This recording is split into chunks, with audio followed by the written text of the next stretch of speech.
If you've ever lived in a civilized society, hell, if you've lived in a damn tribe in the deepest part of the Amazon, you've likely had a bad experience with customer service. It leaves you with a feeling of being taken advantage of, or that you're not important, or that who you're giving your hard-earned money to doesn't respect the fact that you've chosen to do business with them.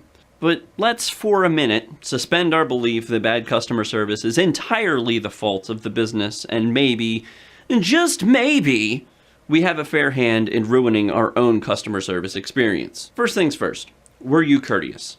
Sometimes all it takes is repeating the person's name, especially in a situation where they've given it to you, like a server at a restaurant. Or you can simply ask the simple question of how are you doing today? It might be meaningless banter, but it beats stiff posture and silence throughout the entire transaction. Simple gestures could lead to conversation and enhance your overall interaction.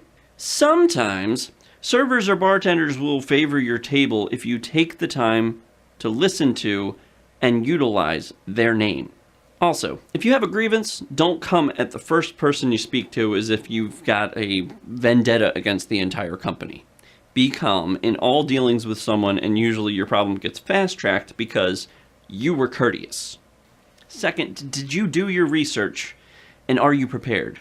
This is more specific to specialty items. You can't go into an AutoZone and say, hey, I need that part that metal piece is round and it hangs down about 4 inches in the back and it has 3 holes in it that's about 2 feet long, and then expect someone to know what the hell you're talking about without more information.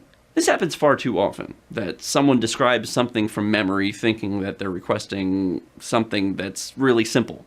But in reality, you just opened Pandora's box, and the clerk trying to help you doesn't have a clue where to start. Do the research yourself.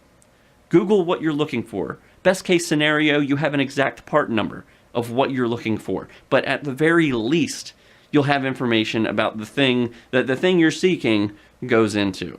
Remember, odds are the thing that you think is universal probably isn't. So a lack of information on your part is no reflection of someone's inability to figure out your terrible description. Third, have you read and do you understand the fine print? Look, sometimes businesses do things that seem less than favorable to their customers, but oftentimes it's because they've had a customer burn them because they didn't have these rules set in place. These are things like short return policies, like 2 weeks to return a broken item. Restocking fees on returns, and as-is condition on used products, delayed or slowed shipping based on your location, additional fees that are outlined in the order but not on your total until final payment. And while some of these practices may seem shady or a way of snaking a few extra dollars from customers, companies usually outline these practices to you in some form of correspondence. Now, I'm not defending these practices, but it's your responsibility to understand what you're getting into when agreeing to pay for a product or service, and you have no right to get mad when the thing they told you they were going to do, they do.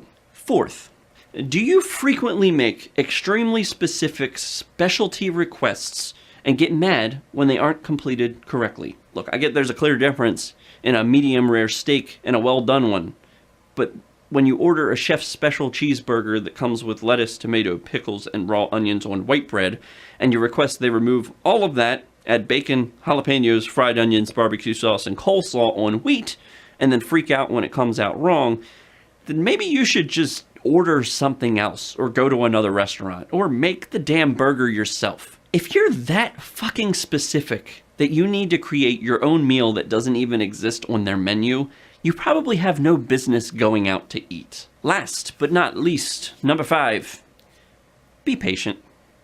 There's a point where you can be concerned. There's a point where you can be rightfully angry, and that point is different for everyone. If you think something is taking too long, calmly and politely ask someone for an update. If you think you've been waiting too long, see if someone made a mistake, or there's an issue you're not aware of.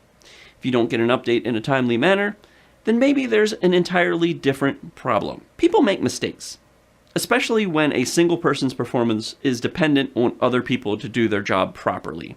People you don't even get to see or a chance to interact with, like chefs and mechanics. If those jobs are done poorly, it reflects badly on the customer service person you're interacting with.